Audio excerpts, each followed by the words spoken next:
The saddest night of my life for sure was the night before I went to jail. I had to tell the kids. It wasn't like the movie, they took me away, I reported for jail, right? And my wife and my ex-wife, we sat down with the kids on it was a Thursday night, and we called the kids into the living room. They're like, what's up, what's up? And I started telling my kids, I said, listen, a long time ago, that when I had that big company and I made some mistakes, and I didn't get even, as soon as I started getting even close to it, my daughter starts bursting out, hysterically crying, and my son was very young then. She just starts crying because my daughter's crying, and it's this terrible, like this just gut-wrenching scene where my daughter's like, no, she's all about loud, and the kids are hugging me, and we're just like, the worst thing you can imagine. Tell your kids that daddy made a mistake, now he's got to go away, And, I was guilty. I couldn't say I was trapped with this. I did it. I made a mistake. I took some great skills that I made the mistakes, and I deserve to be there. I had no one to blame but myself. I made the mistakes, and it's very difficult when you have to come to terms with that, right? And I think when people watch the movie The Wolf of Wall Street, it's important that they look at that movie and say, you know what? I get it. It's glamorous and it's fun, because I'm not going to deny that it was fun. It was glamorous, yeah.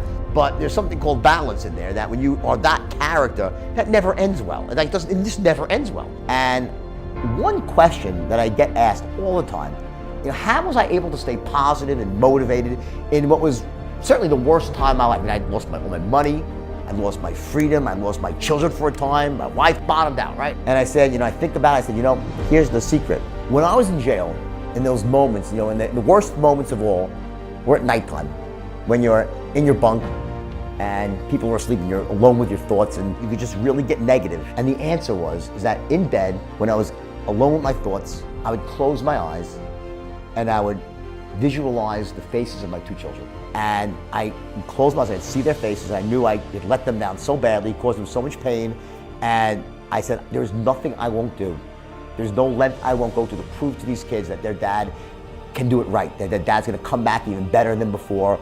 And it was all about proving to my children that you could come back from failure, that you could make the world right, and I could be an example, make them proud of me. That was my why. It was all about my kids. And that's the secret. Your why, it's never about you. People will do crazy things for causes they believe in, but for yourself, you only go so far. My kid's in trouble, I'll run through a wall of fire, I wouldn't think twice about it. And that's step number one. You have to have a vision for your future that inspires you, that makes you, so when you think about it, it just makes you jump out of bed in the morning to really have a life that is far better, far greater than it is today. That's your vision for the future. That's step number one. The second thing is, this is a big one, and what most people miss, you have to have a strategy, a plan that allows you to achieve your vision. I was on the beach one day in the summer in New York. There's a huge beach, Jones Beach, and it was a hot summer sunny day, and everyone's bitching and moaning because they have to walk about a half a mile to the concession stand. And with my friends, I'm like, I wonder what would happen if I went down here with like some Italian ices and chipwitches and fudgicles, right? Seemed like a good idea. I'll sell them for $1 a piece, Next morning, I wake up, I look in the yellow pages, it was back, no internet. I find some ice cream distributor, I take my old beaten up car down there, I go buy a styrofoam cooler, and I load up a cooler with a barrel of Italian ices and chipwitches and fudgicles, Milky Way Snickers, right? Put some dry ice on top. The whole thing loaded up was $22, including the cooler. The cooler was $7, the ice cream was $15, right? I get in my car, drive an hour to the beach, it's like maybe 10 o'clock in the morning, I get there. I carry it down there, I walk to the edge of the water, right? And I start yelling, Italian ices, chipwitches, fudgicles, milk. Within 1 hour, I sold out the entire cooler for $125. And I made $100 in 1 hour. And the year was 1978. Back then, minimum wage, I think, was $1.20 an hour. I was made more than my parents that day. I went back with 4 coolers, right? Who wouldn't, right? I got 4 coolers, right? So I loaded them up, went down, sold all those out. Made $400 or $500 my second day. Changed my life. Here's the interesting thing. I told 4 or 5 friends about this, and here's the weird thing. They all went out and did it with me, but only one of them sold more than 1 cooler a day. The other, there's 5 people, 4 would sell 1 cooler and stop. Only one of them would go out like we'd hustle all day long and make these, $500 versus $100 a day. Why is that? Like, why would someone do that? Here, you're the young, when none of us have money, and you have this opportunity in your sights where you can make big money and that could change your life, yet most of them, 80% stopped with 1 cooler. They were 1 cooler people. Only one of them was a 4 cooler person, right? One of my friends. That comes down to this last element of the sort of what I call the inner game of success. Like, what happens up here between your ears before you ever go out into the world and take action. and that is your standards. Some people, watch how this relates. Some people, they have a really bright vision, a bold vision, this great grand vision, right? Amazing, wow, inspiring. But they have low standards. They're not willing to do the work. A champagne vision and beer standards, right? And then you have the other sort of people, those with really high standards, but they lack a vision for the future. They don't have a vision that inspires them. So these are like the workers where they sort of have this champagne standards and a beer vision. It's about having a match between your standards and your vision. And the question always is, well, what should my standards be? It doesn't matter. They should be congruent with your vision. There's no right or wrong answer. How much money, it doesn't matter. You have to have that vision for the future. Number two, you have to have the strategies to make the vision a reality. But number three, you have to be able to share that vision with other people, to communicate the vision to people in a way that moves them to take action, to come help you achieve it, that gets them going, gets them pumped. There's a clip of Warren Buffett. It's actually Warren Buffett and Bill Gates. And one young lady asks Buffett a question. And she says, we're going out into the workforce. What can we do to make ourselves more valuable in the workforce? Good question, right? And Warren Buffett looks at her, and I think, okay, he's going to say, study your financial tables, learn how to be an expert on banking, whatever it might be, picking out companies, whatever, right? No, you know what he says?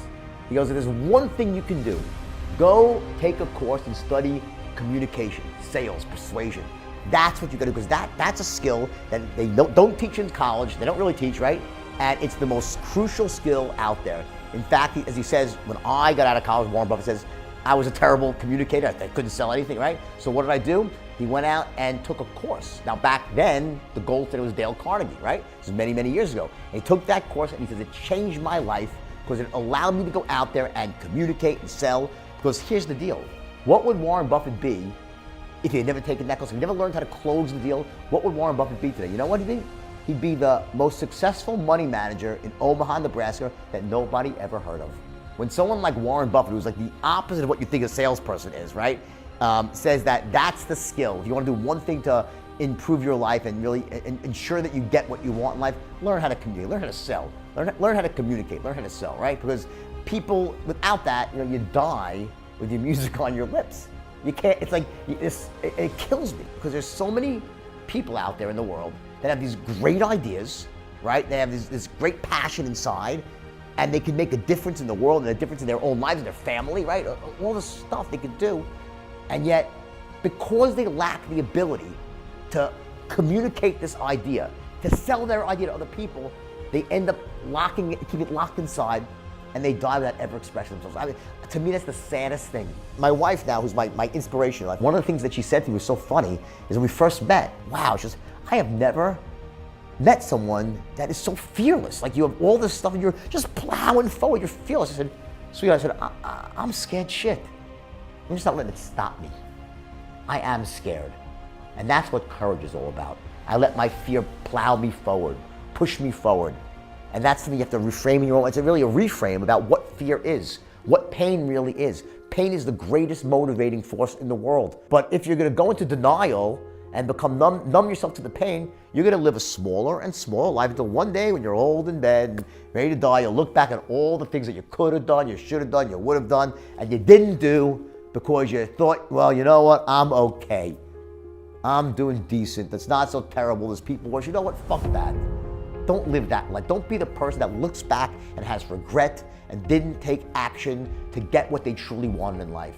When you're not feeling massive pain, human beings tend to just sort of, well, I'll stay pat. Don't do that. Take the pain, take the bitter pill, because you know what? That bitter pill will end up being sweet. And if you're living that life, you're 25, 28 years old, or 22, remember how old you are, 40 years old, right? And you're in this sort of dead-end job, it's not what you want to do. Don't think for a split second that this is your lot in life, that you have to stay on this road. At any moment in time, you can make a decision. You can get off that road and start going down a completely different road. And you know what? Yeah, there'll be some pain, there'll be some lack in your life, and you know what? That's what will drive you to greatness. It starts by having the vision for the future, to really see your life better than it is right now. And that was my secret, and that is gonna be your secret too. When you find that why, once you have that power, then you will definitely achieve your vision, no matter what. It might not happen overnight, but it will happen, I promise you.